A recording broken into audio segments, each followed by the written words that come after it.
प्यारे बच्चों, आज हम व्याकरण के अगले अध्याय अलंकार का अध्ययन करेंगे। अलंकार का शाब्दिक अर्थ है आभूषण या गहना।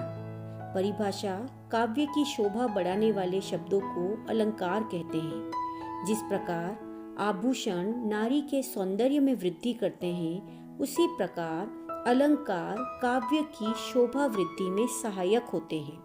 अलंकार दो प्रकार के होते हैं, पहला शब्दालंकार तथा दूसरा अर्थालंकार। शब्दालंकार से हमारा तात्पर्य है जब काव्य में शब्दों के विशिष्ट प्रयोग से सौंदर्य और चमत्कार उत्पन्न होता है, वहाँ शब्दालंकार होता है।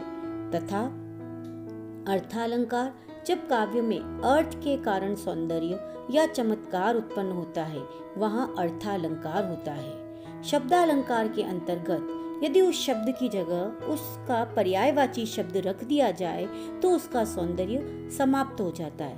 क्योंकि शब्द में ही सौंदर्य निहित होता है और यदि शब्द ही परिवर्तित कर दिया जाए तो काव्य का सौंदर्य समाप्त हो जाता है।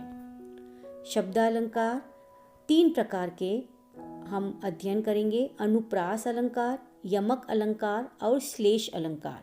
सबसे पहले अनुप्रास अलंकार किसे कहते हैं? जहाँ वर्णों की आवृत्ति से चमत्कार उत्पन्न होता है, वहाँ अनुप्रास अलंकार होता है। देखिए उदाहरण: तरनी तनुजा तर तमाल तरुवर बहुचाए। यहाँ पर काव्य पंक्ति के अंदर त वर्ण की आवृत्ति हुई है, इसलिए यहाँ पर अनुप्रास अलंकार का सौंदर्य निहित है। चारु चंद्र की चंचल किरणें खेल रही है जल थल में। यहाँ पर च वर्ण की आवृत्ति से काव्य पंक्ति में चमत्कार उत्पन्न हुआ है, उसके सौंदर्य में वृद्धि हुई है।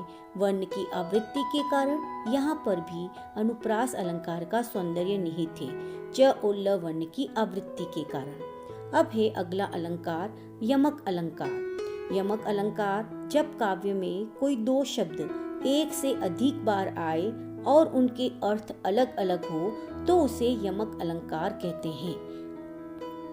जैसे उदाहरण देखिए: काली घटा का घमंड घटा।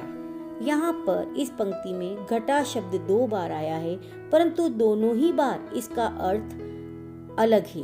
पहली बार घटा का अर्थ है बादल तथा दूसरी बार घटा शब्द का अर्थ है कम होना। शब्द की आवृत्ति होने पर उसके अर्थ अलग अलग निकले तो वहाँ पर यमक अलंकार का सौंदर्य निहित है। तीन बेर खाती थी वे तीन बेर खाती है, अर्थात तीन बेर का मतलब है तीन बेर यानी फल, और दूसरी बार बेर का अर्थ है तीन बार अर्थात तीन समय वह बेर का फल खाती थी। फिर है कनक कनकते सो गुनी मादकता अधिकाय, या खाए बोराए जग वा पाए बोराए। इन काव्य पंक्तियों में कनक कनक शब्द की आवृत्ति हुई है। पहले कनक का अर्थ है सोना तथा दूसरे कनक का अर्थ है धतूरा, कि धतूरे को तो खाने से इंसान पागल होता है, परंतु सोने को तो अधिक मात्रा में देख लेने से ही व्यक्ति पागल हो जाता है। कनक शब्द दो बार आया है। पहली बार कनक का अर्थ है सोना और दूसरी बार कनक शब्द का अर्थ है धतूरा। अगला अलंकार है श्लेष अलंकार। जहाँ एक शब्द का प्रयोग एक ही बार हो परंतु उसके अर्थ एक से अधिक हो, वहाँ श्लेष अलंकार होता है। श्लेष का अर्थ है मिला हुआ, सटा हुआ या चिपका हुआ, अर्थात एक ही शब्द में जब कई अर्थ मिले हो या एक से अधिक अर्थ मिले हो, वहाँ पर श्लेष अलंकार होता है। देखिए मांगन को देख पट देत बार बार है। यहाँ पट के दो अर्थ है, वस्त्र और किवाड़, अर्थात मांगने वाले को देखकर वह वस्त्र दान में देती है या मांगने वाले को देखकर वह बार बार किवाड़ बंद कर देती है। सुब्रन को ढूंढत फिरत कवि व्याभिचारी चोर। यहाँ सुब्रन शब्द में श्लेष अलंकार का सौंदर्य निहित है, क्योंकि इसके अलग अलग अर्थ निकल रहे हैं। कवि के लिए सुब्रन का अर्थ है सुवर्ण अर्थात अच्छे वर्ण, व्याभिचारी के लिए सुंदर स्त्री, तथा सुब्रन यानी स्वर्ण चोर के लिए यहाँ पर सोना। अतः यहाँ एक ही शब्द के तीन अर्थ निकले हैं, यानी इसमें तीन अर्थ एक शब्द में मिले हुए हैं। अतः यहाँ श्लेष अलंकार का सौंदर्य निहित है। धन्यवाद।